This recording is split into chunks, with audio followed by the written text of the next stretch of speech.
Bismillahirrahmanirrahim. Alhamdulillahirabbil alamin. Wa bihi nasta'in ala umurid dunya waddin.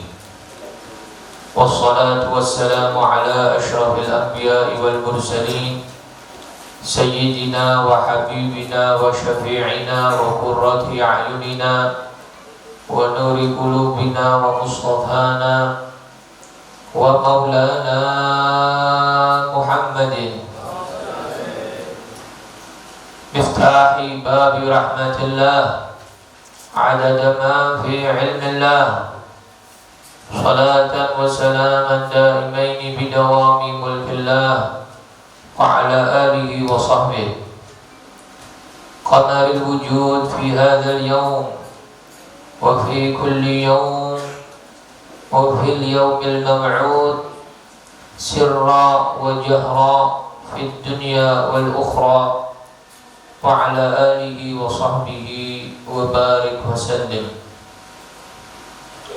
طب القلوب ودوائها وعافية الأبدان وشفائها ونور الأبصار وضيائها وقوت الأرواح وغذائها wa ala alihi wa sahbihi wa sallim. Amma ba'd.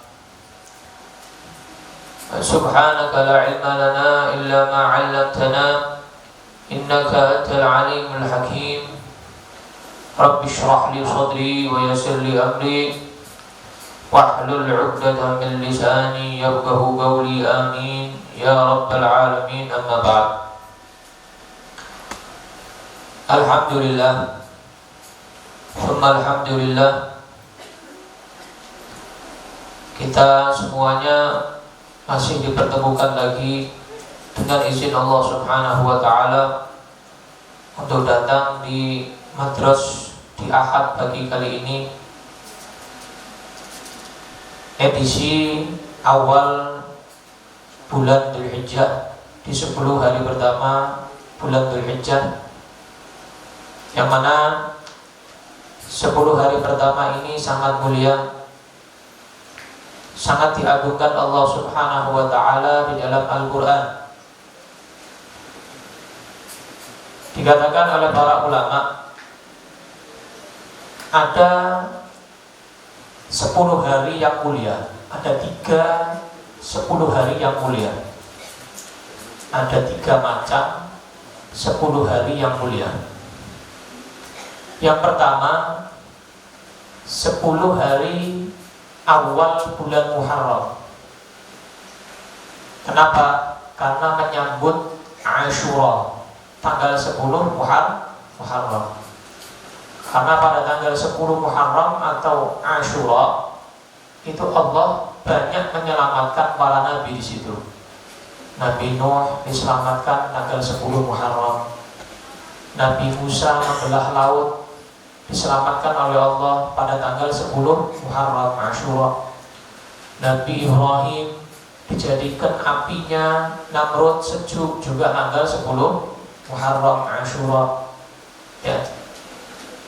Nabi Yusuf keluar dari penjara juga tanggal 10 Ashura, tanggal 10 Muharram. Ya. Dan para nabi-nabi yang lain banyak sekali yang diselamatkan Allah Subhanahu wa Ta'ala pada tanggal 10 Muharram atau 10 atau tanggal Ashura, 10 Muharram. Makanya 10 hari pertama bulan Muharram itu mulia. Itu yang pertama. Yang kedua, 10 hari terakhir bulan Ramadan. Kenapa? Karena di situ disimpan malam Lailatul Qadar yang lebih baik daripada 1000 bulan. Makanya mulia 10 hari terakhir bulan Ramadan. Yang ketiga, yang kita saat ini berada di dalamnya, 10 hari pertama bulan Dzulhijjah. Itu mulia, agung. Jadi ada 3 macam 10 hari yang sangat mulia di sisi Allah. Ini 3 ini. Nah, kenapa kok hari-hari ini mulia? Allah bersumpah dengan hari-hari ini, yang mana suratnya sudah kita bahas dalam surat Al-Fajr. Allah bersumpah wal fajr, demi fajar, walayalin ashr, dan demi Allah bersumpah demi 10 hari bulan Dzulhijjah, 10 malam bulan Dzulhijjah. Allah bersumpah demi pagi hari bulan Dzulhijjah, dan Allah bersumpah demi 10 malam hari pertama bulan Dzulhijjah. Jadi Allah bersumpah. Nggak mungkin Allah bersumpah dengan sesuatu kecuali sesuatu tersebut sesuatu yang mulia. Wadduha, demi waktu duha. Waktu duha berarti agung. Wal 'ashr, demi masa, berarti umur itu mahal, masa itu mahal. Makanya Allah bersumpah dengan 'ashr, demi masa. Apalagi wattini wazaitun, berarti buah tin, buah zaitun itu sangat bagus, sangat agung. Karena Allah bersumpah demi buah tin, buah zaitun. Begitu juga wal fajr tadi itu, demi fajar. Nanti waktu fajar waktu yang mulia. Makanya waktu fajar kita dilarang untuk tidur, karena di situ Allah membagi-bagi rezeki. Allah membagi-bagi rezeki. Makanya waktu fajar kita dilarang tidur, biar kita dapat rezeki dari Allah. Saat Allah membagi-bagi rezeki, makanya Allah bersumpah demi waktu fajar karena mulianya waktu fajar. Nah, dalam hadis juga Nabi SAW beliau bersabda, "Ma min ayyamin", tidak ada hari-hari, afdal indallah, yang paling afdal di sisi Allah, melebihi hari-hari pertama, 10 hari pertama bulan Dzulhijjah yang kita saat ini berada di dalamnya. Gak ada kata Nabi yang melebihi itu. Puasa 1 hari, di situ kata Nabi, ya'dilu shauma sanatin, membandingi puasa 1 tahun pahalanya. Ente puasa hari-hari ini itu membandingi puasa 1 tahun. Sehari sama pahalanya kayak ente puasa 1 tahun. Ente puasa setahun gak kira kuat. Ini ente puasa sehari tok, itu bisa dapat pahala setahun. Luar biasa umat Nabi Muhammad ini. Sehari bisa dapat setahun. Bonusnya banyak, kebanyakan. Ya, alhamdulillah. Nah, kemudian wala amalu fi, kata Nabi, beramal di dalamnya yudha'afu bi 700 dhi'fin. Beramal sekecil apapun di dalam 10 hari pertama bulan Dzulhijjah ini dilipat gandakan oleh Allah sampai 700 kali lipat. 700 kali lipat. Ente sedekah 1 rupiah, pahalanya 700 rupiah. Ente sedekah 1000 rupiah, pahalanya berarti 700.000 rupiah. Oh, luar biasa. Sedekah 2000, 1.400.000. Bener orang yang muda, pahalanya 1.400.000. Luar biasa. Itu di bulan, di hari-hari ini. Makanya dimanfaatkan. Apa yang disampaikan Nabi Muhammad dimanfaatkan. Kita borong pahala ini. Kita itu kalau ada diskonan di Shopee, Tokopedia, pemenang, Bukalapak, apalah sakarmu, di situ-situ tuh dibuat notifikasi. Wah, harus diskon nih, ayo buruan. Nah, tapi kalau Nabi ngumumin diskon, walaupun Nabi tidak ada internet, ya lewat para ulama, lewat kitab-kitab ini, kok ya kita nggak buruan, ayo diskon, mana rambut cukup. Nah, kenapa kalau dagangan kok kita buruan, tapi kayak pahala kok gosip. Nah, itu perlu kita introspeksi diri. Ojo kalah kalau shopping, ya. Ojo kalah kalau Tokped. Allahumma amin. Ya. Diskonnya Allah, promonya Allah di hari-hari ini sangat luar biasa. Jadi dimanfaatkan sebaik-baiknya. Nah, kita masuk ke ayat yang berikutnya, masih dalam surat Al-Insyiqaq. Ya, ayat yang ke-3. Yang bawa kitab, bawa buku, bisa dilihat ayat yang ke-3 atau bawa Al-Quran. A'udzu billahi minasyaitonir rajim. Bismillahirrahmanirrahim. Wa idzal ardu muddat, dan jika bumi dibentangkan oleh Allah Subhanahu wa taala, diratakan oleh Allah Subhanahu wa taala. Zida fi si'atiha, ditambah luaskan oleh Allah, jadi bertambah luas bumi. Kama yumaddul adim, sebagaimana kulit yang mengkerut diluruskan, diratakan. Walam yabqa 'alaiha bina'un, dan tidak tersisa satu bangunan pun di atas bumi.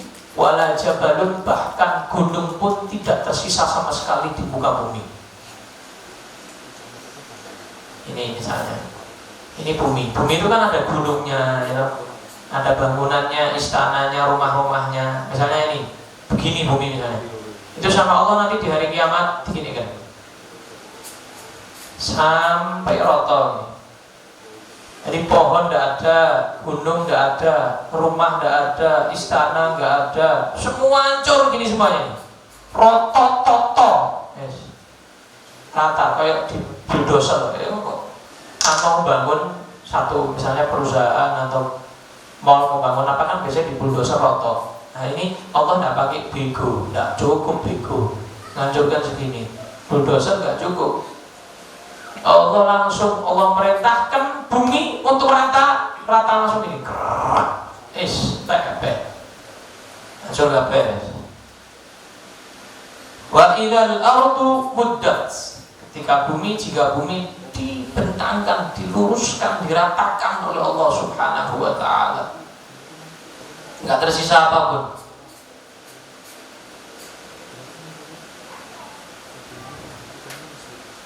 Bukan sampai di situ, wa alqat, dan membuang, melemparkan bumi itu, ma fiha, apa saja yang ada di dalamnya. Apa saja yang ada di dalam bumi dilemparkan semua sama bumi atas izin Allah, perintah Allah. Akar-akar pohon mencelat kabeh. Orang-orang di dalam kubur semuanya mencelat semuanya. Terlempar semuanya. Emas-emas yang ada di dalam bumi, tambang-tambang yang ada di dalam muka bumi, apa saja, batu-batu yang ada di dalam bumi dilemparkan semua sama Allah. Bayang namanya apa ya rusuhe. Kayak apa itu kejadiannya itu? Gunung-gunung yang begini dirata, rotok. Gunung-gunung itu kan ihnil manfus, kayak kapas terbangan. Manusia apalagi gunungnya kayak kapas, manusia apalagi kayak debu, gunung aja kayak kapas terbangan. Tidak ada bapaknya, sudah ada di hari kiamat ini. Minal mauta, dari orang-orang yang mati di dalam bumi, mencepat semuanya, keluar semuanya, ila zahiriha, ke zahirnya bumi. Nah, nampak keluar semuanya. Wa takhallat anhu, dan kosong. Akhirnya isinya bumi saat itu di dalam tanah itu sudah tidak ada apa-apa, sudah tidak ada sumber air, tidak ada emas, tidak ada tambang, tidak ada apa-apa, sudah teles, batu tidak ada, kosong semuanya dilemparkan sama Allah Taala. Hancur, habis semuanya. Wa adzinat, kembali Allah menyatakan wa adzinat, dan mendengarkan, sami'at, bumi itu mendengarkan apa saja perintah Allah. Allah perintah kiamat. Wa ata'at, dan taat bumi itu fi dzalik, dalam perintah itu, li rabbiha, kepada Tuhannya, wa huqqat, dan pasti akan dilaksanakan oleh bumi hal itu ketika Allah perintahkan. Wa dzalika kulluhu, ini semua akan terjadi, yakunu, akan terjadi yaumal qiyamah, nanti di hari kiamat. Ini akan terjadi ini. Idzal ardu muddat wa alqat ma fiha wa takhallat. Ini akan terjadi di hari kiamat. Wa jawabu idza, dalam ilmu nahwu, idza itu adalah membutuhkan jawab. Jika, sama kayak Indonesia, jika kamu datang, maka saya akan memuliakan kamu. Ada makanya. Maka saya akan memuliakan kamu. Nah di sini kok nggak ada makanya? Karena dalam Al-Quran banyak sekali keindahan yang nggak perlu disebut, nggak usah disebut sama Allah. Kepanjangan, terlalu bertele-tele. Allah itu sifatnya tidak bertele-tele, to the point, langsung. Gak kepanjangan, kayak Nabi Muhammad. Nabi Muhammad ada sabdanya Nabi itu terlalu bertele-tele kepanjangan, gampang dihafal. Kalau orang pidato, ceramah, kadang-kadang bertele-tele, ngalor itu, nggak ketemu ini ngomong apa. Dan kalau orang yang mendengarkan pulang, nggak bisa dia tadi itu memberikan kesimpulan awal sampai akhir. Mau sing diisi di ustadznya tadi apa? Awal sampai akhir, kadang-kadang lupa mau awal itu apa akhir itu, tengah-tengahnya lupa, nggak tahu sudah. Tapi kalau apa yang disampaikan Allah, firman-Nya Allah, atau sabdanya Rasulullah Muhammad SAW, atau para ulama yang mukhlis, ikhlas dari dalam hati keluar nasihatnya, itu selalu diingat pasti. Sabdanya Nabi makanya gampang dihafal. Perkataannya ulama yang ikhlas gampang dihafal, gampang diingat. Itu ciri-cirinya.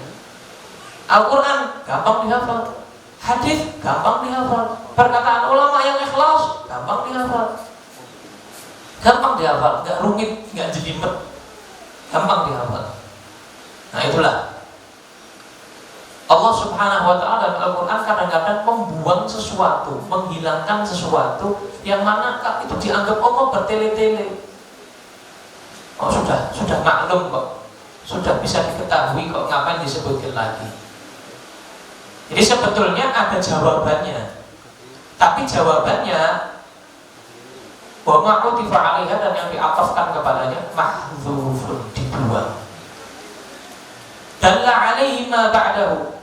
Apa jawabannya? Nah, bisa diketahui dari yang setelahnya. Takdiruhu, perkiraan jawabannya adalah laqiyal insanu 'amalahu. Pasti maka manusia akan mendapati amalannya. Maksudnya apa? Ketika langit dihancurkan sama Allah, idza samaa'un syaqqat, dan juga ketika bumi dihancurkan sama Allah, idzal ardu muddat, dan ketika wa alqat ma fiha wa takhallat, bumi melemparkan seluruh isinya, maka manusia akan mendapati yang namanya hari hisab.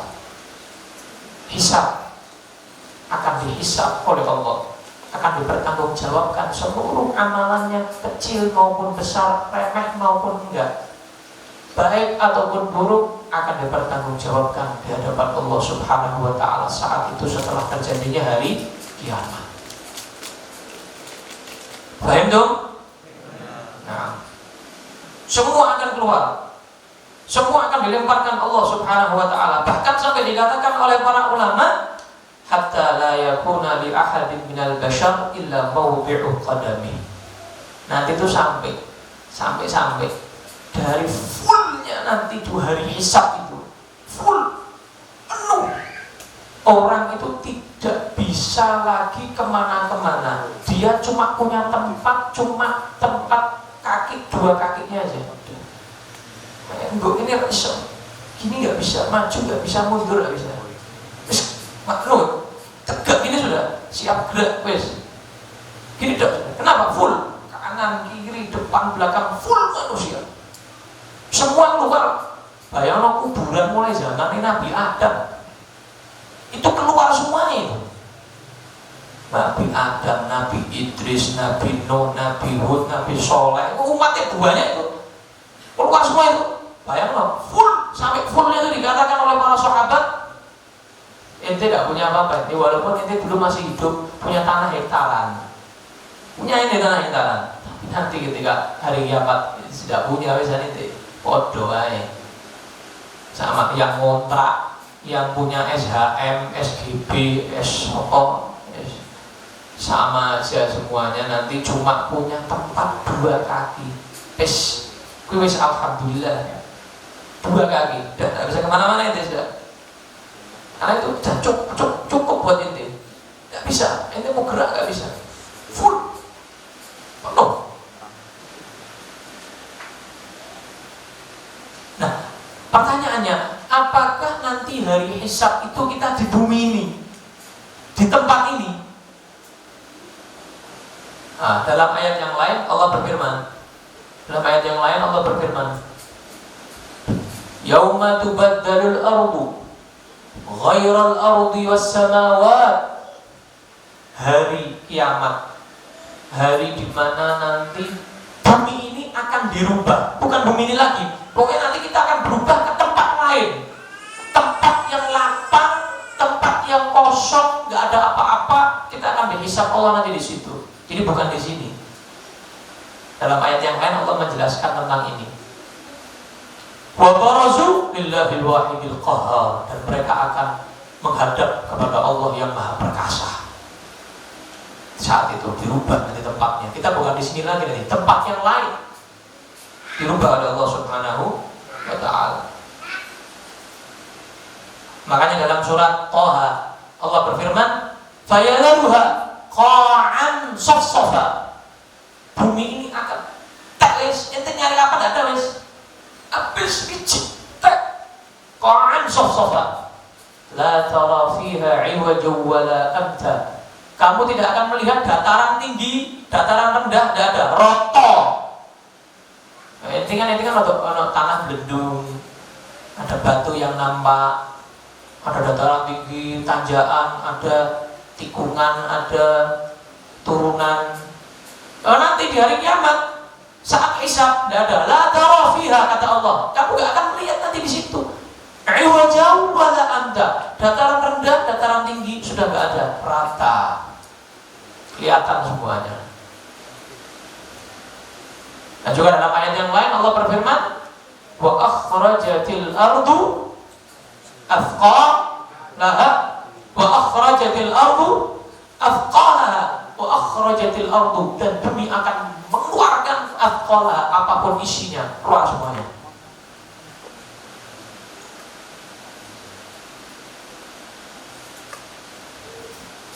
Sangat hari-hari yang sangat sulit. Allah di situ sangat murka karena banyak daripada hambanya yang membuat Allah murka.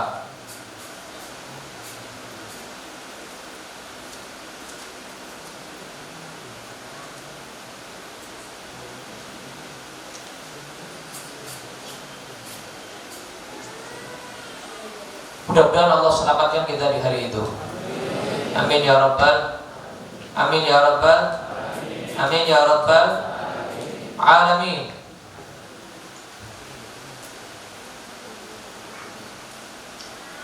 Nah, besok insya Allah kita akan bahas bagaimana apa yang akan terjadi di hari hisab itu, yaumil hisab.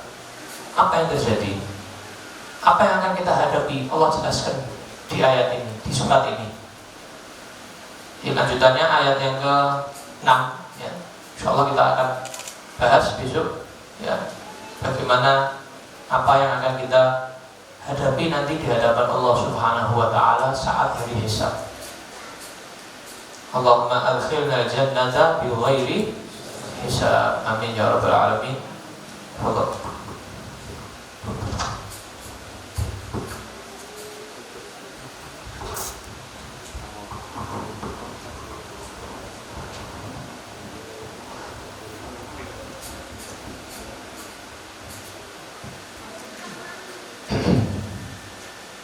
Bismillahirrahmanirrahim. Alhamdulillahirabbil alamin.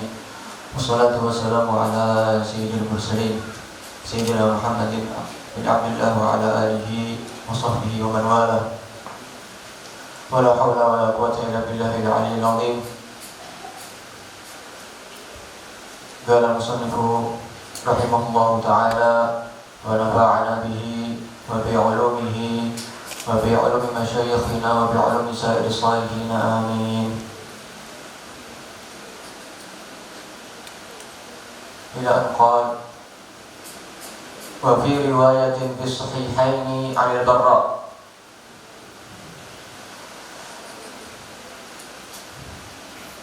Sebelumnya kita sudah sama-sama mendengarkan dan memahami daripada hadis yang ke-7 yang diriwayatkan oleh Sayyidina Barra bin Azib radhiyallahu anhuma wa ardhahuma.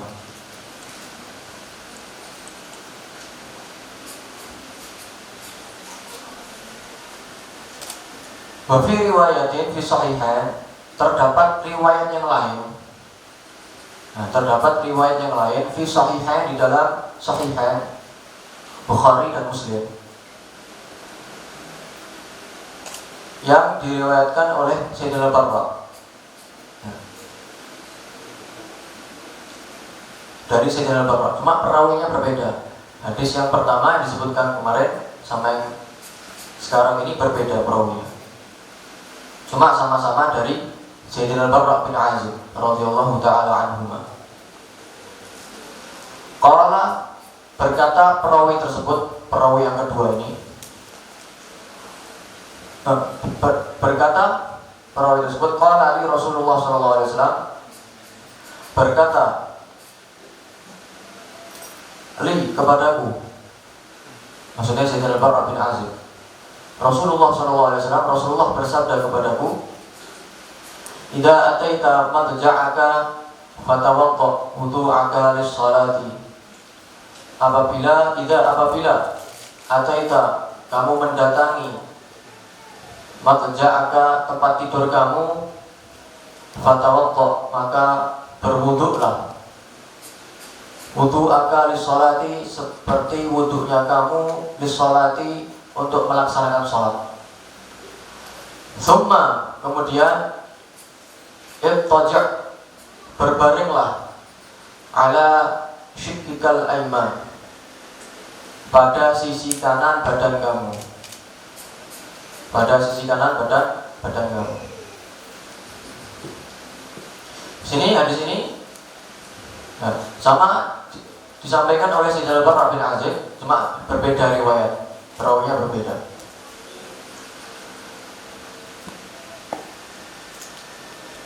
Beliau Sayyidina Barra bin Azib dalam riwayat yang kedua ini mengatakan bahwa Rasulullah SAW pernah mengatakan kepadaku, bersabda kepadaku, wahai Barra, apabila kamu ingin mendatangi tempat tidur kamu, hendak tidur, ingin mendatangi tempat tidur kamu, maka terlebih dahulu wudhu.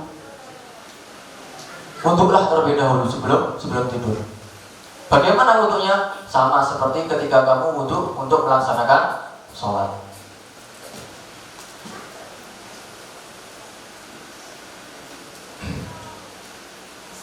Dan berwudhu sebelum tidur ini juga merupakan terdapat manfaat yang sangat besar. Ya, loh Habib, bukankah tidur itu kan salah satu yang membatalkan wudhu? Terus buat apa kita wudhu sebelum tidur? Buat apa? Sebagaimana yang dijelaskan oleh Ibnu Qayyim di dalam kitab Zadul Ma'ad, bahwa tidur sebelum wudhu sebelum tidur itu terdapat manfaat yang sangat besar. Ya, terdapat manfaat yang sangat besar. Walaupun seandainya kita masih memiliki wudhu, ya, maka sebelum tidur disunahkan lagi untuk wudhu, karena anjuran dari Nabi Muhammad SAW kepada Sayyidina Barra. Terdapat 3 manfaat bagi seorang sebelum tidur berwudhu terlebih dahulu. Apa manfaatnya? Yang pertama adalah agar terjaga dari setan. Terjaga dari setan. Karena seorang manusia apabila dia tertidur, disebutkan di dalam hadis, maka setan itu akan mengikat ubun-ubun kepala itu, diikat dengan tiga ikatan. Makanya kita sering sekali kita kalau bangun tidur itu berat kepala kita, wabot. Apa tangi itu wabot.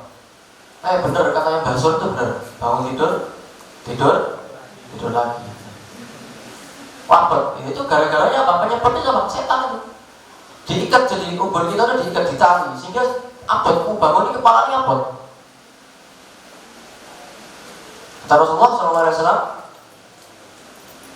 apabila setelah kamu bangun tidur, baca doa setelah tidur, setelah bangun tidur, Alhamdulillahilladzi ahyana ba'da ma amatana wa ilaihin nusyur, maka 1 ikatan terlepas. Tinggal berapa? Tinggal 2. Kemudian setelah itu wudu, ngambil air wudu, berwudu, maka ikatan yang kedua lepas. Setelah itu melaksanakan sholat, tiga-tiganya sudah terlepas, sehingga dia bangun tidur dalam keadaan semangat, seger, dalam keadaan seger. Tapi kalau bangun tidur yang dicari apa? HP, WhatsApp dari pacar. Sehingga apa? Sehingga terus ikatan itu enggak akan terlepas. Itu manfaat yang pertama. Manfaat yang kedua, sebagaimana yang saya jelaskan kajian sebelumnya, bahwa tidur ini adalah saudaranya kematian, ya. Karena tidur itu sebagaimana disebutkan oleh ulama adalah tidur kematian yang kecil. Karena kematian ada 2, kematian yang besar dan kematian yang kecil. Kenapa?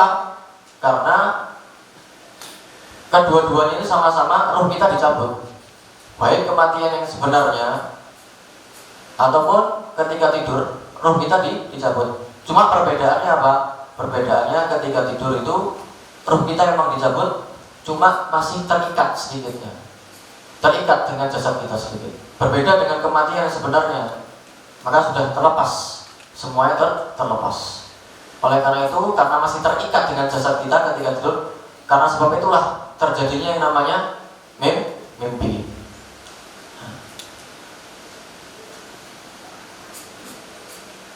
Karena tidur ini adalah merupakan saudaranya kematian, sehingga sebelum tidur kita harus menyiapkan diri kita. Mungkin saja Allah Subhanahu wa Ta'ala menyambut nyawa kita ketika kita tidur. Sehingga apa yang kita lakukan? Kita harus menyiapkan diri kita. Ketika kita ingin bertemu kepada Allah Subhanahu wa Ta'ala dalam keadaan bersuci, dalam keadaan bersuci. Sehingga kita disunahkan sebelum tidur untuk wudu terlebih dahulu. Kenapa? Karena kalau seandainya Allah menyambut nyawa kita, maka kita bertemu Allah Subhanahu wa Ta'ala dalam keadaan suci. Karena orang yang menjaga wudu, orang yang selalu menjaga wudu, nanti akan dibangkitkan di hari kiamat dalam keadaan bercahaya, wajahnya bercahaya. Itu manfaat yang kedua. Yang ketiga, manfaat yang ketiga, agar mendapat penjagaan dari malaikat, sebagaimana yang disabdakan oleh Nabi Muhammad sallallahu alaihi wasallam, man bata tahiran bahwa fi syi'ari man bata tahiran bata fi syi'arihi malak falam yastayqid illa wa qala al malak Allahumma ighfir li 'abdika fulan bil fulan fa innahu bata tahiran. Barang siapa yang tidur dalam keadaan bersuci, dalam keadaan suci, maka sesungguhnya dia dalam penjagaan malaikat, di dalam penjagaan malaikat. Maka dia tidak akan bangun kecuali malaikat itu meminta doa kepada Allah Subhanahu wa Ta'ala, ya Allah, ampunilah hambamu ini fulan bin fulan, karena sesungguhnya dia tidur dalam keadaan suci, dalam keadaan berwudu. Itu adalah salah 3 manfaat wudu sebelum tidur.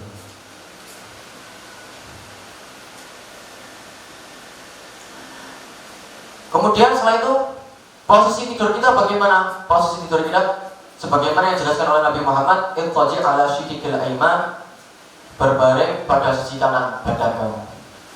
Kalau kita bayangkan indasnya dari sini, ya, indasnya ini berarti arah sini, betul kan?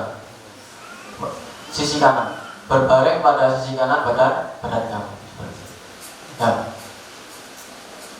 Dan itu juga, ya, jadi semua yang dilakukan oleh Nabi Muhammad Sallallahu Alaihi Wasallam itu terdapat hikmah baik dari sisi agama maupun dari sisi kedokteran.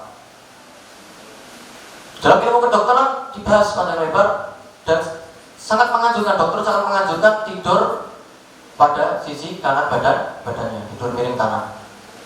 Kenapa? Di antaranya manfaatnya adalah untuk menjaga jantung kita Ya.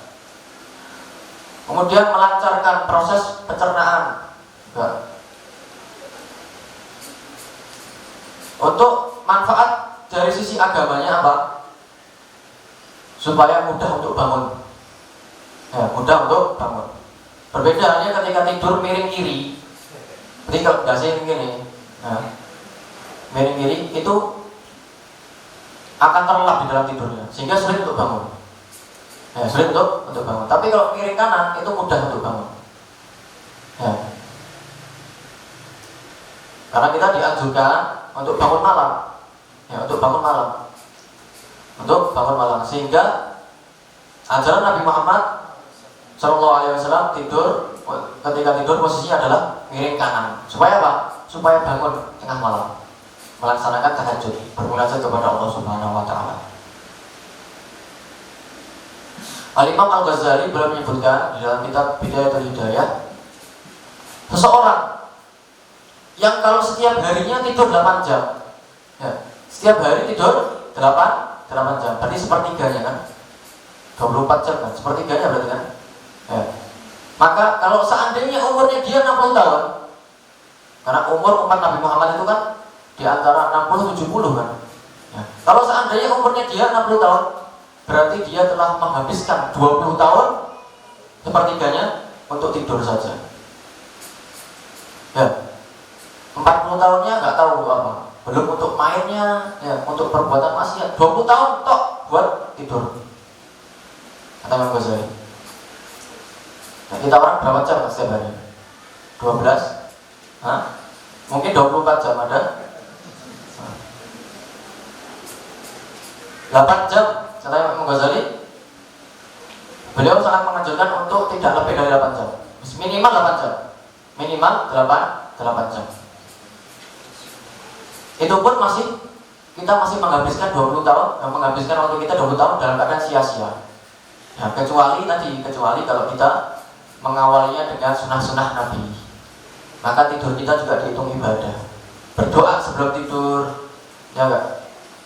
Kemudian melaksanakan sunnah-sunnah Nabi Muhammad SAW, tidur dalam keadaan miring kanan, berwudu sebelum tidur, sehingga selama kita tidur kita dihitung pahala, dihitung ibadah kepada Allah Subhanahu wa taala. Waqul, dan katakanlah, wa dzakara nahwahu, wa dzakara, dan menyebutkan perawi yang kedua ini menyebutkan nahwahu, sama seperti yang disebutkan oleh perawi pertama, yaitu doa sebelum tidur. Perawi pertama tadi, Allahumma aslamtu nafsi ilaik wa wajjahtu wajhi ilaik wa fawwadtu amri ilaik wa alja'tu dhuhri ilaika rabbatan wa rahmatan ilaik la malja'a wa la manja minka ilaik amantu bi kitabika alladhi anzalta wa nabiyyika alladhi arsalta sampai situ. Di perawi yang kedua menyebutkan doanya sama seperti yang disebutkan oleh perawi pertama, wa dzakara nahwahu. Summa qala, kemudian qala, bersabda Nabi Muhammad SAW, waj'alhunna, dan jadikan doa sebelum tidur, doa sebelum tidur, akhira ma taqulu, akhir dari apa yang kamu ucapkan. Ya. Karena tidur itu adalah merupakan saudaranya kematian, sehingga kita dianjurkan sebelum kita tidur kita mengucapkan, berzikir kepada Allah Subhanahu wa taala, mengucapkan hal-hal yang positif, ya. Mengucapkan sesuatu yang diridhai oleh Allah Subhanahu wa taala, berzikir dan berdoa kepada Allah Subhanahu wa taala. Asal min hadis yang ke-8. An Abi Bakr As-Siddiq radhiyallahu anhu, Abdullah bin Utsman bin Amir bin Umar bin Ka'ab bin Sa'ad bin Taim bin Murrah bin Ka'ab bin Lu'ay bin Ghalib Al-Qurashi At-Taimi radhiyallahu anhu.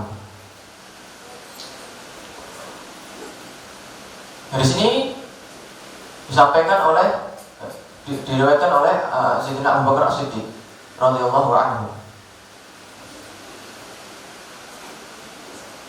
Wa huwa wa abuhu wa ummuhu sahabat, dan dia Sayyidina Abu Bakar, wa dan Sayyidina Abu Bakar, wa abuhu, dan ayahnya, wa ummuhu, dan ibunya, sahabatun, adalah sahabat. Jadi satu-satunya sahabat yang satu-satunya sahabat yang keluarganya beriman kepada Nabi Muhammad menjadi sahabat adalah Sayyidina Abu Bakar As-Siddiq. Karena beliau, ayah beliau, anak beliau, cucu beliau semuanya sahabat. Tidak ada daripada sahabat yang lainnya yang mbahnya, ayahnya, anaknya, cucunya sahabat, kecuali Sayyidina Abu Bakar As-Siddiq. Jadi ayahnya beliau Abu Quhafah. Ibunya beliau juga yang bernama Ummul Khair, Salma binti Sakhr. Salma binti Sakhr ibu beliau juga sahabat Nabi Muhammad SAW. Anak beliau Sayyidina Abdurrahman, Sayyidina Muhammad, ya, Muhammad bin Abu Bakar, Sayyidah Asma, semua adalah sahabat. Nah, karena sahabat itu artinya apa? Sahabat itu seorang yang bertemu Nabi Muhammad dalam keadaan beriman dan meninggal dalam keadaan beriman. Cucu beliau juga sama, Abdullah bin Zubair, anak daripada Sayyidah Asma, juga sahabat. Jadi ayahnya, beliau, anaknya, cucunya semua sahabat. Itu merupakan khususan yang diberikan, yang dimiliki oleh Sayyidina Abu Bakar As-Siddiq. Keluarganya semuanya sahabat. Dan beliau adalah sahabat yang paling mulia. Di antara sahabat yang lain adalah Sayyidina Abu Bakar As-Siddiq. Kenapa? Karena kepercayaan beliau kepada Nabi Muhammad sangatlah besar, sangatlah kuat. Sehingga sebagaimana kita ketahui apa yang terjadi ketika setelah Isra Mi'raj, ketika Abu Jahal ingin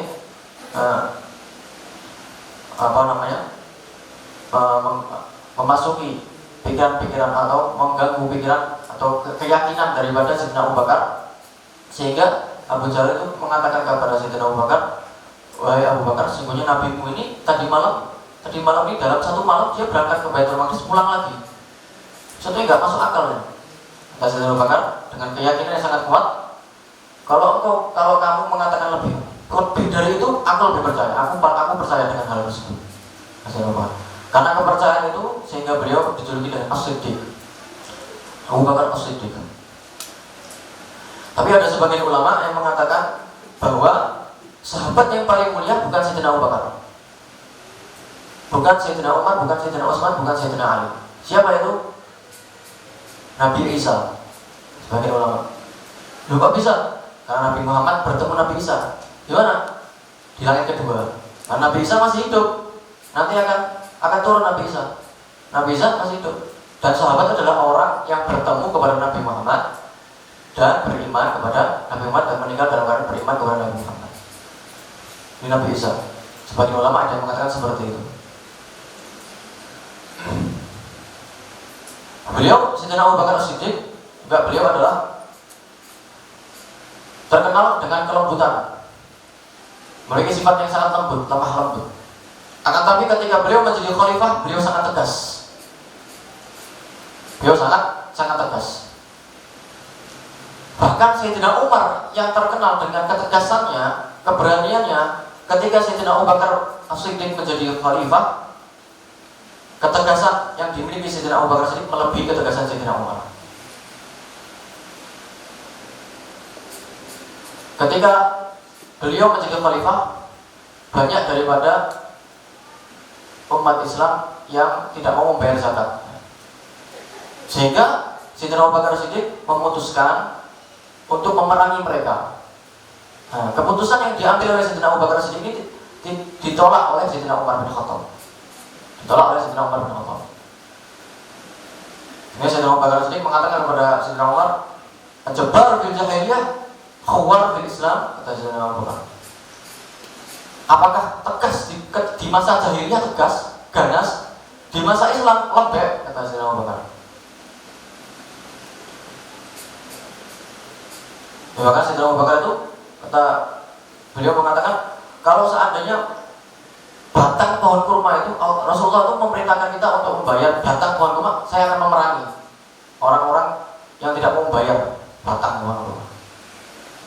Saya tegasnya Sayyidina Umar. Ini perbedaan pendapat di antara Sayyidina Umar dan Sayyidina Umar bukan berarti terjadinya permusuhan di antara mereka berdua, tidak. Karena biasa, perbedaan pendapat itu biasa. Nah, Sama seperti Imam Syafi'i, Imam Ahmad bin Hanbal, Imam Malik, Imam Abu Hanifah berbeda pendapat. Cuma apakah mereka musuhan? Enggak. Bahkan mereka saling berguru. Imam Malik guru Sayyidina Imam Syafi'i. Ahmad bin Hanbal murid daripada Imam Syafi'i. Nah, sedang terjadinya perbedaan ini adalah bentuk rahmatnya rahmat untuk umat Nabi Muhammad SAW. Beliau Sayyidina Abu Bakar As-Siddiq, beliau mengatakan, qala nadartu ila aqdamil musyrikina wa nahnu fil ghar wa hum ala ru'usina. Faqultu ya Rasulullah law anna ahadahum nadara tahta qadamayhi la absarna.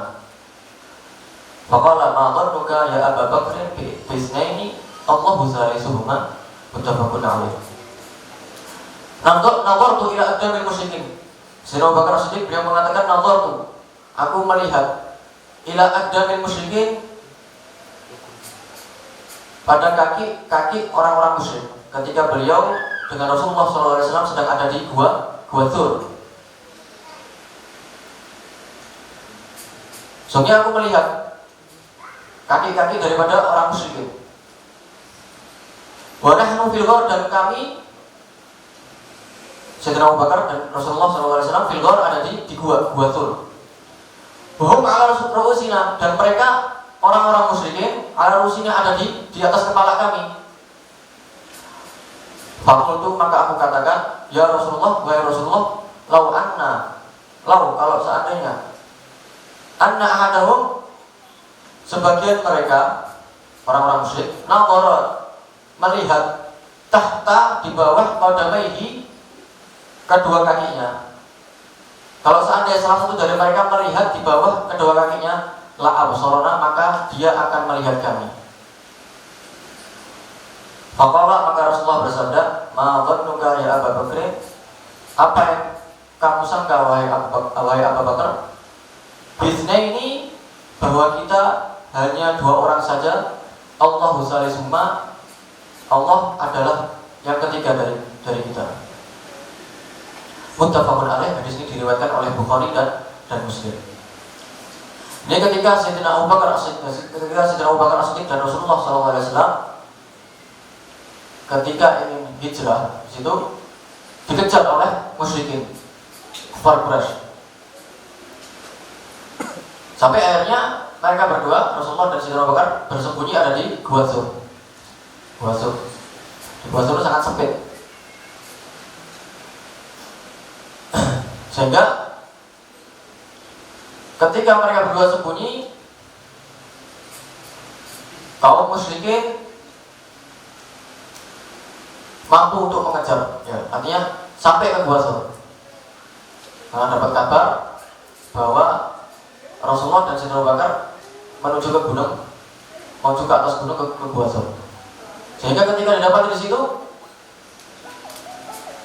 mereka melihat ada sarang laba-laba. Nah, sehingga mereka meyakini, nggak mungkin. Ini sarang laba-labanya masih utuh ini, nggak mungkin ada yang masuk ini. Padahal di situ Sayyidina Abu Bakar dan Sayyidina Rasulullah SAW. Dan posisi mereka persis ada di depan gua tersebut. Sehingga seperti yang dikatakan Sayyidina Abu Bakar, kalau seandainya salah satu dari mereka melihat kakinya, pasti ngelihat kita. Karena posisinya guanya ada di bawah, orangnya ada di sini, orang musyrik. Kalau melihat kakinya, pasti melihat kita. Seperti yang difirmankan oleh Allah Subhanahu wa taala di dalam surat At-Taubah, "Illa tansuruhu faqad nasarahu Allah, id akhrajahu alladziina kafaru saniyas id huma fil ghari id yaqulu li sahibihi la tahzan innallaha ma'ana fa'anzalallahu sakinatahu 'alaihi wa ayyadahu bi junudin lam tarawha wallahu 'azizun hakim." Kalau kalian tidak menolongnya, faqad nasarahu, maka Allah telah menolong Rasulullah SAW.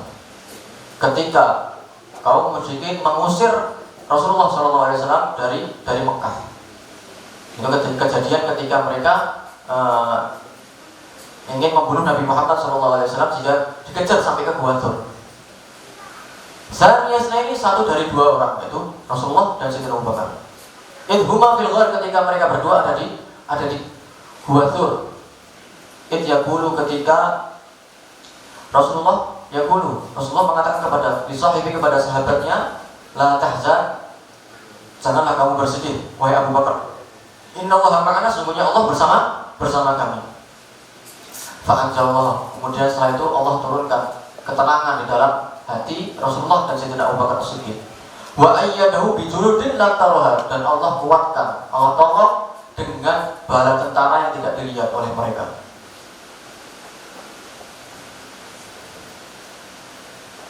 Sehingga mereka dengan kekuatan mereka, senjata mereka yang sangat tajam, pasukan mereka yang sangat besar, mereka tidak mampu untuk mengalahkan Rasulullah dan Sayyidina Abu Bakar As-Siddiq, padahal mereka tidak bawa senjata, tidak bawa apa-apa. Kenapa? Karena Allah tolong dengan bala tentara yang sangat kuat. Sebenarnya itu sangat lemah. Dengan apa? Bantuannya Allah itu dengan sarang laba-laba. Sarang laba-laba yang sangat hina itu mengalahkan kekuatan dan kekuasaan mereka orang-orang musyrikin, sehingga mereka kembali lagi ke Mekah. Ya. Sebagaimana disebutkan dalam surat Al-Ankabut, masalul ladzina takhadhu min dunillahi awliya kamasalil ankabut ittakhadhat baita wa inna awhanal buyuti la baitul ankabut law kanu ya'lamun. Perumpamaan orang-orang yang menjadikan pemimpin selain Allah Subhanahu wa taala adalah perumpamaan laba-laba yang membuat sarang. Kata Allah, dan sesungguhnya rumah yang paling hina adalah rumahnya laba-laba. Sehingga Allah Subhanahu wa taala menolong Nabi Muhammad, ya, dan mengalahkan musyrikin dengan rumah yang paling hina, dengan sarang yang paling hina, yaitu sarang laba-laba. Padahal dengan kekuatan mereka yang sangat kuat, dengan senjata mereka yang sangat tajam. Wa makaru wa makarullah, wallahu khairul makirin. Dan mereka bermakar, Allah juga bermakar, dan Allah yang paling baik makarnya.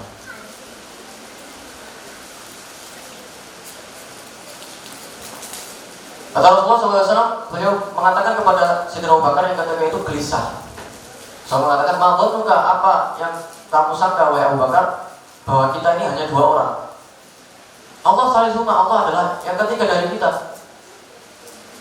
Ya, di sini dalam hadis ini kita diajarkan bahwa di setiap detik kita, di setiap saat kita, dimanapun kita berada, kita harus meyakini bahwa Allah bersama kita, bahwa Allah bersama kita.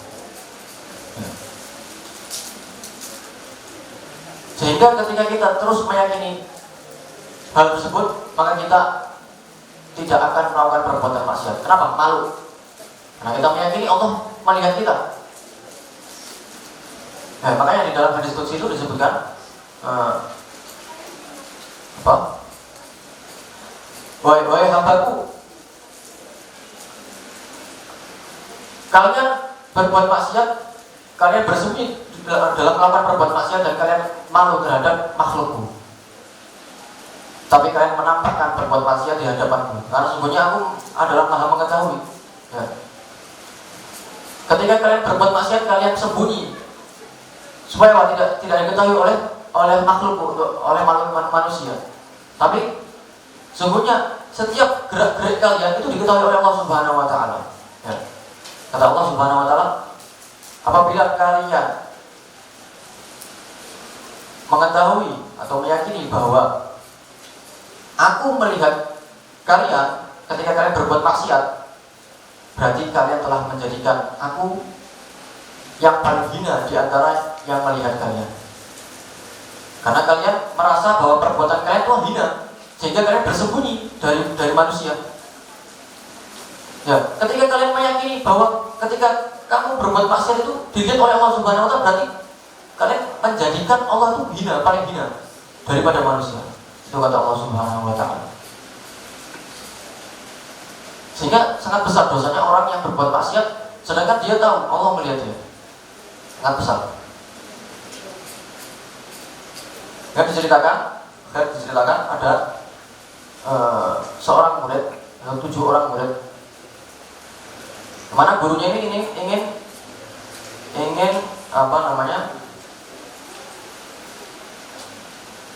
memberitahukan kepada murid-muridnya bahwa ada satu murid yang istimewa, yang sangat dicintai oleh gurunya. Sehingga mereka 7 murid ini diberikan tugas sama gurunya, diperintahkan untuk diberikan seekor ayam dan pisau. Ya, setiap dari mereka diperintahkan untuk nyembelih ayam tersebut di tempat yang tidak diketahui oleh siapapun.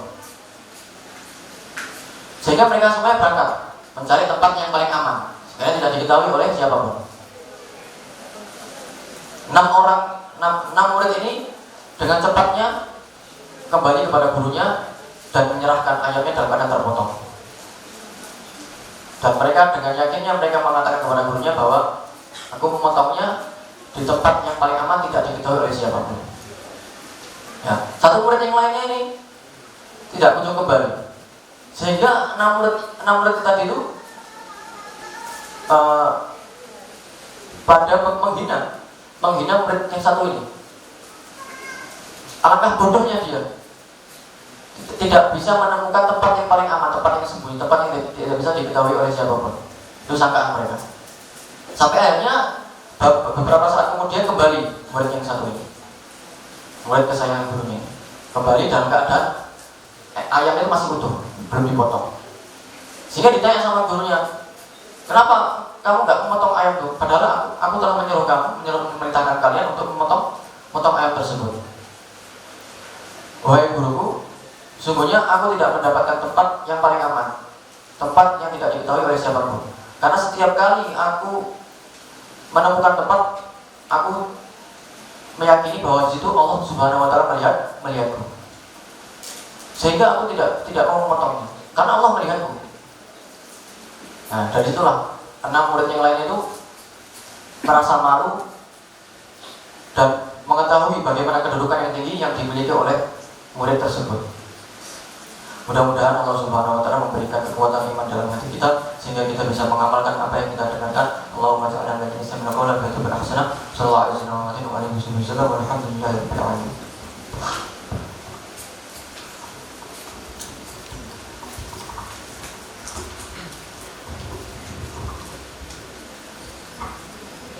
Iya tuh, perlindungannya Allah bagi orang yang yakin luar biasa. Bondone yakin, ya. Orang bodoh yakin tuh mesti make up, jadi bonek. Bodoh, nekat sudah yakin sama Allah Taala. Pernah terjadi di zaman Rasulullah Sallallahu Alaihi Wasallam. Ada satu sahabat namanya Mahron. Siapa namanya? Mahron ini dia ada tugas buat bawa barang pakai kapal di laut, pakai kapal. Nah, kapal zaman dulu tidak kayak kapal zaman sekarang. Kapal zaman dulu cepat rusak. Si Mahron ini kapalnya rusak, terus dia akhirnya di atas kayu itu ngapung sampai ke satu pulau. Sampai di pulau itu dia istirahat. Lah kok wis ana singa itu goni, wis ngeleh kan. Singanya sudah lihat Mahron gini, ngincer Mahron, mau diterkam sudah Mahronnya. Mahronnya dengan tenang bilang gini Mahron, sahabat Rasul, ya Abul Harith, ana safinatu Rasulillah. Macam mani ya gue. Saya ini utusan Nabi loh ya. Saya ini diperintah Nabi. Saking aku terjebak di sini. Saya kapal pesuruhnya Nabi Sallallahu Alaihi Wasallam. Yang macan itu singa itu begini. Datang ke Mahron, seakan-akan mengisyaratkan naik ke atas saya. Mahron akhirnya nunggangi singa. Lalu bayangkan, lalu ini bukan kuda, ini bukan keledai, singa liar, bukan singa binatang, bukan singa taman safari, bukan, singa liar ini. Cuma gitu dong, jangan singa, anak nih utusannya Nabi Shallallahu Alaihi Wasallam, berani sama anak itu. Langsung singanya datang, nunggani. Singanya menunjukkan jalan pulang mahram. Berkat sahabat Nabi. Makanya dalam burdah Imam Busiri, beliau menyatakan dalam burdahnya, wa man takun bi Rasulillahi nusratuhu intal qabul usdu fi ajamiha tajmi. Barang siapa yang mana dia tadi itu hidupnya buat membantu Rasulullah, perjalanannya buat membantu Rasulullah, perjalanannya buat membantu agama Allah Subhanahu wa taala, seandainya dia dihadang oleh singa yang di sarangnya singa, sarangnya bukan di luar lagi, sarangnya singa, maka singa tadi itu akan merunduk tenang, tidak berani sama dia. Kenapa? Karena dia ada nisbatnya kepada Rasulullah Muhammad Sallallahu Alaihi Wasallam.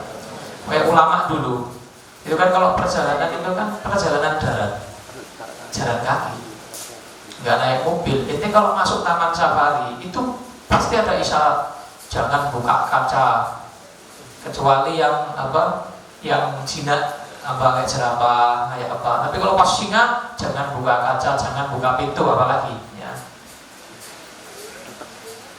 Tapi ulama dulu tidak pakai mobil, jalan kaki.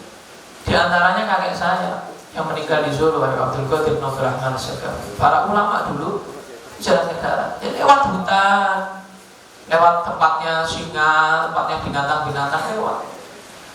Nah mereka itu ketika ketemu sama singa baca bait ini, wa man takun bi Rasulillahi nusratuhu intal qaul usdu fi ajamiha tajni. Singanya minggir. Nah ini nanti coba taman safari itu ngomong gue rakyat itu rakyat ya tetap dipangan ya.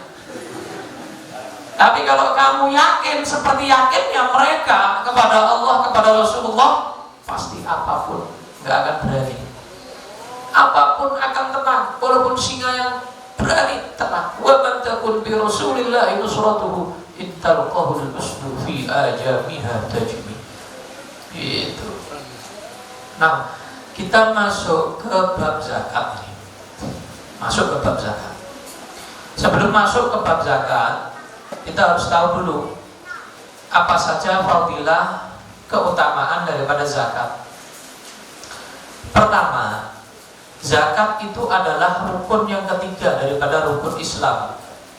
Rukun yang pertama mengucapkan 2 kalimat syahadat, rukun yang kedua mendirikan sholat, rukun yang ketiga adalah menunaikan zakat. Rukun yang ketiga. Makanya tadi yang diceritakan adik saya Abu Bakar, bagaimana Sayyidina Abu Bakar As-Siddiq radhiyallahu anhu ketika melihat orang yang enggan untuk menunaikan zakat dibunuh sama Sayyidina Abu Bakar. Sayyidina Umar kaget, ini kok bunuh-bunuhan ini? Kok dihabisi orang-orang yang zakat ini? Kalau orang yang sholat, mau sholat, ngingkari kewajiban sholat, dibunuh hukumannya, ada hadisnya. Tapi kalau zakat nggak ada hadisnya. Makanya tadi ada perbedaan pendapat antara Sayyidina Abu Bakar dengan Sayyidina Umar. Sayyidina Umar kaget, kenapa Sayyidina Abu Bakar ini menghabisi orang-orang yang nggak mau zakat, menolak kewajiban zakat. Sayyidina Abu Bakar menghabisi, habiskan, bunuh mereka, perangi mereka. Gitu. Makanya liberal-liberal itu yang selalu pakai dalih Sayyidina Abu Bakar, lihat itu Abu Bakar As-Siddiq, lembut orangnya, Islam sekarang ini radikal ini segala macam. Yang benar, yang tegas dibilang radikal. Nah dia suruh belajar sejarah bahwa Sayyidina Umar aja yang terkenal tegas saja itu kaget kok dengan Sayyidina Abu Bakar, ketegasannya Sayyidina Abu Bakar. Padahal terkenalnya tegasan Sayyidina Umar. Tapi Sayyidina Umar yang terkenal tegas kaget dengan kelembutan Sayyidina Abu Bakar yang menghabisi orang-orang yang gak mau zakat. Dibunuh. Nah apa dalilnya Sayyidina Abu Bakar? Kenapa beliau membunuh? Beliau berdalil begini. Iya. Dalam Al-Quran cari, setiap Allah perintahkan sholat pasti setelahnya zakat. Wa aqimus shalah wa atuz zakat, pasti. Alladzina yuqimuna shalah wa yu'tunaz zakat. pasti. Setelah sholat zakat, gandeng terus ini. Maka Sayyidina Abu Bakar menyatakan berarti zakat sama sholat ini sama. Kalau mengingkari kewajiban sholat dipenggal, mengingkari kewajiban zakat juga dipenggal. Wah, ini kelembutan Sayyidina Abu Bakar ini. Kalau mau tahu, ini kelembutannya kayak gini. Rahmatan lil alaminnya ini rahmatan lil alamin. Liberal buka kupingnya ben krungu kabeh. Jos. Nah, dalam Al-Quran itu fadilah yang pertama. Setiap Allah perintah sholat pasti gandengan dengan zakat. Dalam ayat yang lain Allah berfirman, surat Al-A'raf ayat 156, wa rahmati wasi'at kulla syai'. Rahmatku meliputi segalanya, kata Allah. Fasa'atubuha, maka aku akan mencatat rahmatku, pemberianku lilladzina yattaqun, untuk orang yang bertakwa. Wa yu'tuna zakah, dan menunaikan zakat. Walladzina hum bi ayatina yu'minun, dan mereka yang percaya beriman dengan tanda-tanda kebesaranku. Ini yang dapat rahmatnya Allah ini, rahmat khusus. Dalam firman yang lain, surat At-Taubah ayat 103, Allah berfirman, khudh min amwalihim shadaqatan tutahhiruhum wa tuzakkihim biha. Nabi Muhammad, ambil dari mereka zakat-zakat mereka. Ambil dari mereka zakat-zakatnya. Kenapa kok diambil zakat-zakatnya? Tutahhiruhum. Zakat itu bisa mensucikan harta mereka. Harta yang kotor duniawi bisa menjadi suci setelah dikeluarkan zakatnya. Wa tuzakkihim biha, dan membersihkan jiwa mereka dengan berkat zakat tadi itu. Makanya Nabi SAW beliau bersabda, az-zakah qantaratul Islam. Zakat ini ibarat jembatan kokohnya umat Islam. Kalau mau sampai kepada keberhasilan, zakatnya juga harus dibenarkan, harus dibenahi zakatnya. Makanya pernah saya sampaikan bolak-balik berkali-kali, umat Islam ini tidak usah sedekah wis, zakat tok wis. Yang penting zakatnya benar, sesuai hitungan, sesuai waktunya. Insya Allah tidak ada orang miskin, tidak ada. Kenapa? Karena Allah itu tidak memerintahkan sesuatu kecuali untuk kemaslahatan mereka sendiri. Katakan aja orang kaya di Indonesia ini misalnya ada 10 juta. Orang Indonesia ada 267 juta kalau nggak salah. Ya, 260-an juta lah. Orang lebih. Ada 10 juta aja wis. 10 juta orang kaya. Setiap orang kaya punya uang 1 miliar. Padahal yang miliarder banyak, yang konglomerat banyak. Ini kasarannya lah, hitungan kasaran. Itu sudah bisa mengeluarkan zakat kurang lebih bisa hampir 300 triliun tiap tahun. Itu baru 10 juta sak miliaran. 10 juta orang kaya sak miliaran. Sedangkan orang kayanya lebih dari itu. Uangnya lebih dari miliaran ya ada, yang triliunan uangnya ya ada. Itu hitungan kasaran 10 juta orang kaya, kekayaannya 1 M, itu setahun itu bisa 300, kurang lebih 300 triliun yang dikeluarkan. 300 triliun buat orang-orang fakir miskin, piro dibagikan, itu hitungan kasaran, dan 300 triliun.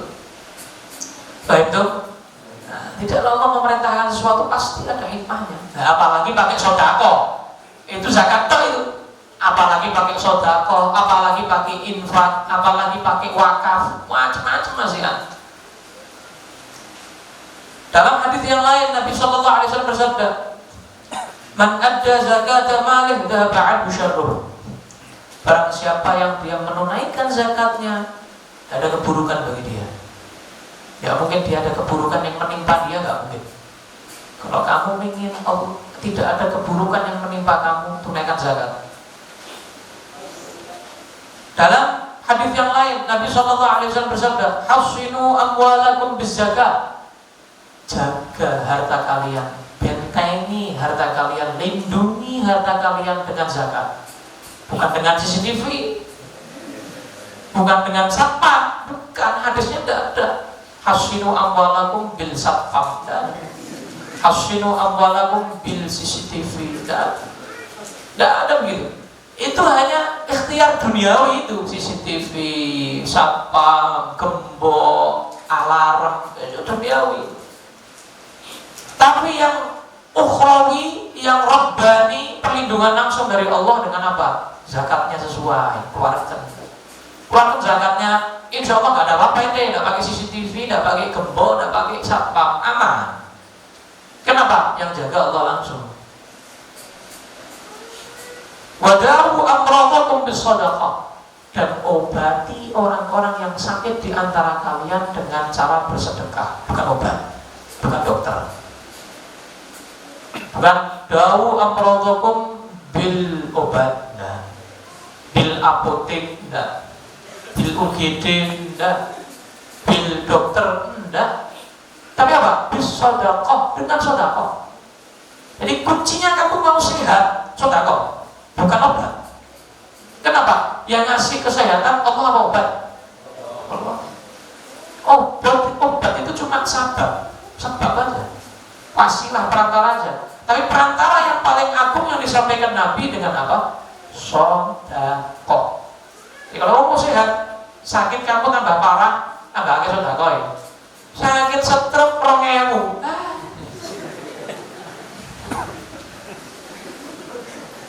Sakit jantung cuma 1 juta. Ya sing akeh, ya banyak. Kenapa? Setimpal. Gitu, setimpal. Oh, ente operasi jantung tak piro? Habis berapa ente?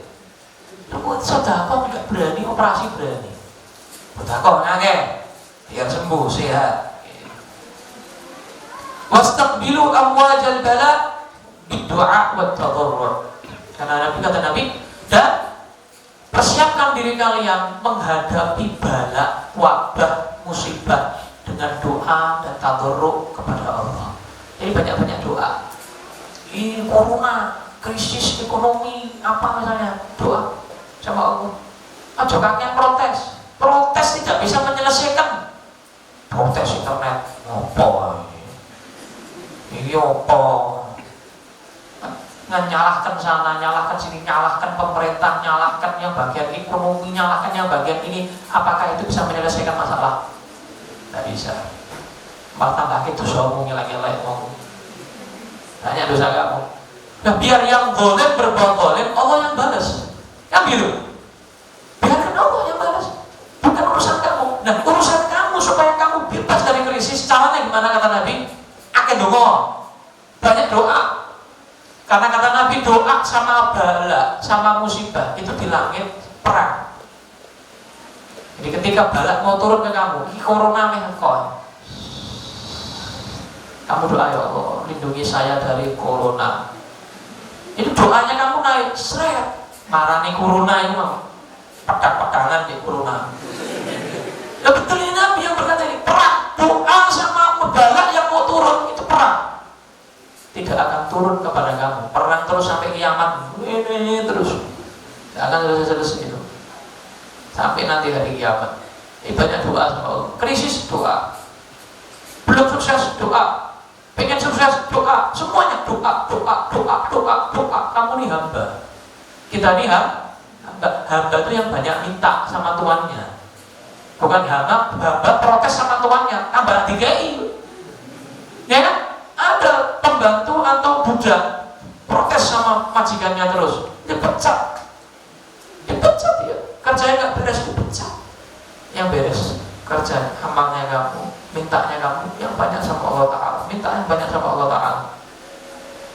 Nah, ada juga hadis yang terakhir, Nabi SAW dia bersabda, ma halaka malun fi barrin aw bahrin illa biman izzaha.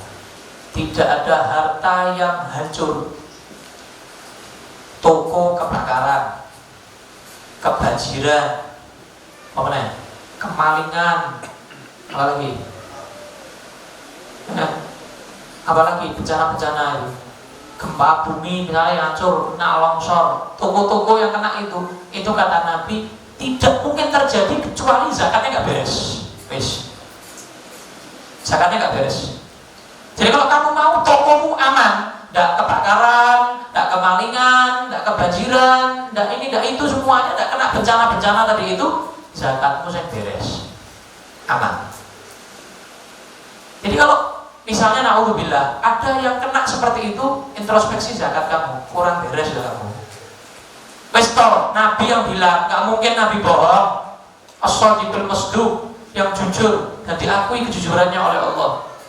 Pasti ada yang nggak beres sama pekerjaan kamu, introspeksi zakat langsung. Zakat kamu gimana? Belum beres atau belum? Belum beres. Bereskan zakat kamu. Selesaikan zakat kamu. Aman-aman. Gak mungkin akan terjadi bencana, gak mungkin. Rezeki kamu akan lancar, gak akan seret. Kenapa? Zakat kamu beres.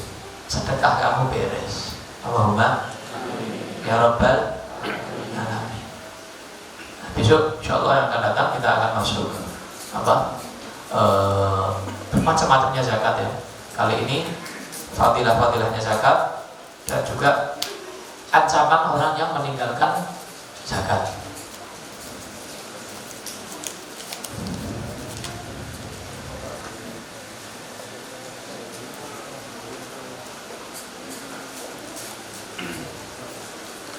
Bagaimana saya seorang adik melihat kalau kakak masih pacaran, bergaul dengan lawan jenis yang tidak dibatasi? Sebagai adik, saya harus bagaimana? Selain mendoakan, saya harus gimana Habib? Langkah kamu adalah menasihati kakak kamu semampu kamu. Semampu kamu, nasihati kakak kamu. Maka dengan menasihati kakak kamu semampu kamu, sudah gugur kewajiban nahi mungkar kamu. Yang penting kamu nahi mungkar, melarang kemungkaran, dan amar ma'ruf, memerintahkan kebaikan. Untuk menikah, kak, nikahi aja, sudahi keharaman ini dengan nikah. Jadi yang penting amar ma'ruf nahi mungkar sudah gugur walaupun dia gak nurut. Jadi urusan dia nurut gak nurut, hidayah gak hidayah, Allah yang buka hatinya, bukan kita.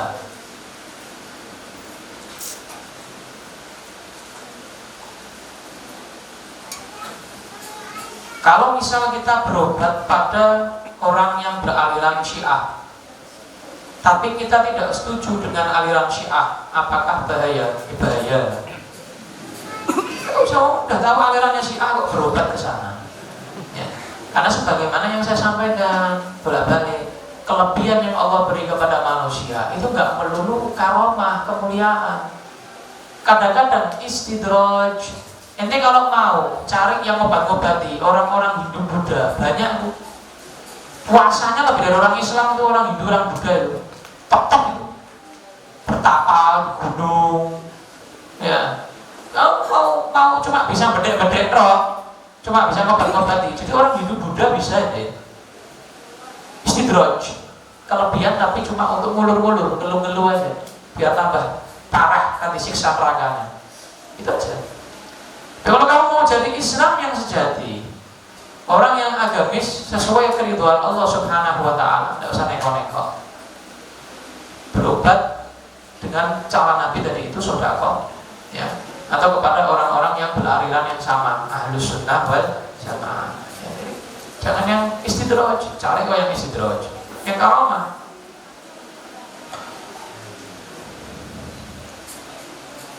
Habib badhe tamlet menawi enten pernikahan kang umuripun beda ado lan status sosial berbeda, niku kepriye pendapatipun Habib?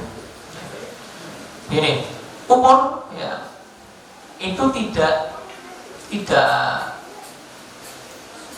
ada kemakruhan orang misalnya nikahnya harus kacek 3 tahun 5 tahun seumuran, tidak ada. Nabi aja menikahi Sayyidah Khadijah selisihnya 15 tahun lebih tua istrinya, ya nggak apa-apa, nggak ada masalah. Nabi menikahi Sayyidah Aisyah, wah apalagi itu, Sayyidah Aisyah masih umur 9 tahun, wah cek berapa tahun itu, puluhan tahun, ya nggak ada masalah. Jadi yang penting bertetap berumah tangga sesuai dengan ajaran Nabi Shallallahu Alaihi Wasallam, maka umur gak ada masalah, status sosial gak ada masalah, memang dianjurkan. dalam fikih pun pekerjaan itu juga dilihat supaya apa? Nanti nggak salah-salahan, nggak gelo. Contoh, ada suaminya misalnya, ini nggak merendahkan ya, cuma contoh aja. Suaminya misalnya pemulung, istrinya, calon istrinya miliarder, jegle. Tidak apa, nanti pasti di pertengahan pernikahannya, kalau bukan karena Allah pernikahannya, ya nanti, pasti ada masalah nanti. Alhamdulillah tidak. Jadi begitu. Ya, yang pantas lah. Kowe ngerti lah, ngocok. Ya, ini kira-kira aku pantas lah, yuk kayak gitu. Ngaco. Gitu. Berkaca diri. Mau tanya, kiat-kiat agar kita segera terpanggil ke Baitullah. Banyak sholawat. Karena kamu ke Baitullah pasti ziarah Nabi. Orang yang paling dekat dengan Nabi yang paling banyak sholawat yang banyak. Ya. Sholawat yang banyak. Insya Allah disampaikan ke sana. Amin ya Rabbal alamin.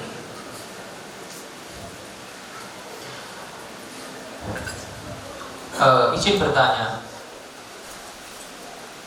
apakah bila dulu pernah melakukan kesalahan atau dosa, akan tetapi sudah benar-benar bertobat dan tidak mengulangi lagi, juga sudah berusaha memperbaiki diri selalu di jalan Allah, apakah Allah menerima taubat kita dan akan tetap membalas dosa kita yang terdahulu? Enggak. Kan bolak-balik, berulang kali Habib menjelaskan, at-taibu minadz dzambi kaman la dzambalah, kata Nabi. Siapa orang yang bertaubat serius, taubatan nasuha, sesuai syarat-syarat yang pernah Habib sampaikan, ya, dia menyesali dosanya, meninggalkan dosanya, berjanji tidak mau mengulangi dosanya, 3 ini dilaksanakan, maka taubatnya serius berarti. Maka dia, kata Nabi, kaman la dzambalah, seperti bayi, nggak punya dosa sama sekali, bersih, rontok semua dosanya. Jadi jangan dulu saya begini, dibalas gak ya sama Allah. Asal kamu sudah tobat, gak akan dibalas sama Allah dulu-dulu. Tinggal kamu memperbaiki saat ini sampai kamu meninggal. Husnul Allahumma amin. Gitu. Bahkan ada yang orang-orang yang serius diganti sama Allah. Ya, yubaddilullahu sayyi'atihim hasanat, kata Allah dalam Al-Quran. Dosa-dosanya malah diganti sama Allah, catatannya roket atid itu. Catatan malaikat roket atid, ya, diganti sama Allah Ta'ala. Yang dosa diganti malah jadi pahala. Dulu pernah berbuat dosa 1.000.000 kali, diganti sama roket atid jadi pahala 1.000.000 kali. Itu rahmatnya Allah, itu anugerahnya Allah pada orang-orang yang bertobat. Tobat. Apakah benar Nabi Khidir sampai sekarang masih hidup? Kalau emang benar, apa alasannya? Oh, Nabi Musa tanya alasan aja nggak bisa. Kamu kalau baca surat Kahfi, perbuatan yang dilakukan Nabi Khidir, kemarin udah tak ceritakan. Itu Nabi Musa tanya, apa jawabannya Khidir? Jangan kebanyakan tanya, ojo kakek takon. Karena ada memang rahasia-rahasia Allah yang Allah tidak tampakkan kepada manusia. Memang itu sudah hak paten rahasianya Allah Ta'ala. Nah, Allah memberikan hak kepada Nabi Khidir untuk berkeliling-keliling dunia ini. Panjang umurnya, bayangkan mulai Nabi Musa sampai zaman Nabi Muhammad, sampai zaman sekarang ada, ya, alaihissalam. Orang yang ketemu Nabi Khidir, orang-orang yang hatinya bersih, didatangi sama Khidir. Gak usah minta ketemu Nabi Khidir sendiri yang datang. Kadang Nabi Khidir itu juga ngetes. Dia gak menampakkan dirinya, orang copak camping, kayak pengemis begitu. Nabi Khidir itu gak nampakkan dirinya. Orang minta-minta, ente ngusir, dola jalo. Diremehkan. Padahal itu Nabi Khidir, hati-hati banget.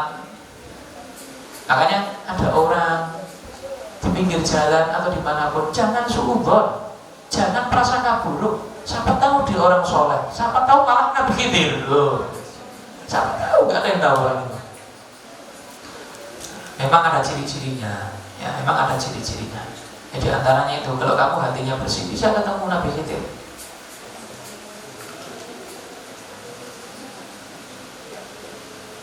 Dulu ada seorang murid sama gurunya. Muridnya ini lagi belajar sama gurunya. Terus ada tamu orang tua, kayak orang miskin, potongannya datang. Ngobrol sebentar sama gurunya, terus orang itu pulang. Terus mau melanjutkan ta'lim lagi, gurunya tanya sama muridnya, bilang sama muridnya, "Ini ngerti nggak tadi siapa yang datang?" "Tak tahu, Guru. Tadi Khidir itu." Tadi Sayyidina Khidir alaihissalam. "Berarti masa, Guru? Boleh saya ngejar dia?" "Nah, kalau ketemu." Keluar masih hilang ya. Keluar sudah hilang. Jadi sebentar-sebentar kalau gitu Nabi Khidir.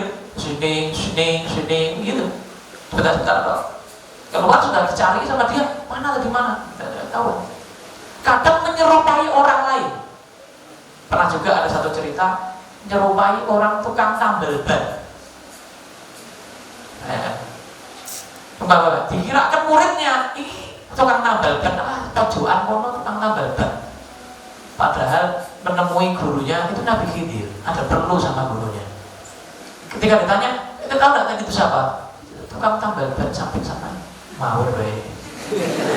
Itu Nabi Khidir menyerupai orang itu. Menyerupai orang itu. Jadi hanya orang-orang yang berhati bersih, yang istimewa yang bisa ketemu sama beliau, gak sembarang orang. Apa Habib? Kalau misal ada Habib yang bisa menyembuhkan dan bisa nerawang, apa itu pasti wali? Enggak. Mau Habib, mau kiai, mau dukun, mau apa, nerawang dukun iso. Wali itu bukan dengan kelebihan itu. Wali itu istiqomah. Ente mau lihat orang itu wali atau bukan? Bukan kelebihannya dulu yang kita lihat. Bisa nambani, bisa ngobati, sebulannya mandi. Apa yang ente lihat pertama kali? Istiqomahnya.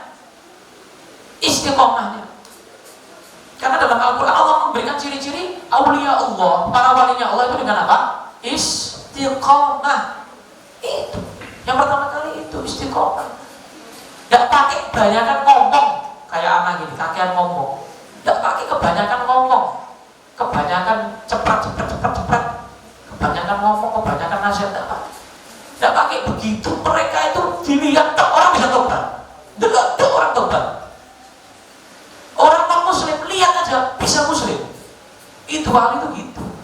Bukan yang bisa ngobati, yang bisa itu orang non-muslim pun banyak yang bisa. Dukun pun banyak yang bisa, orang pakai jin pun banyak yang bisa.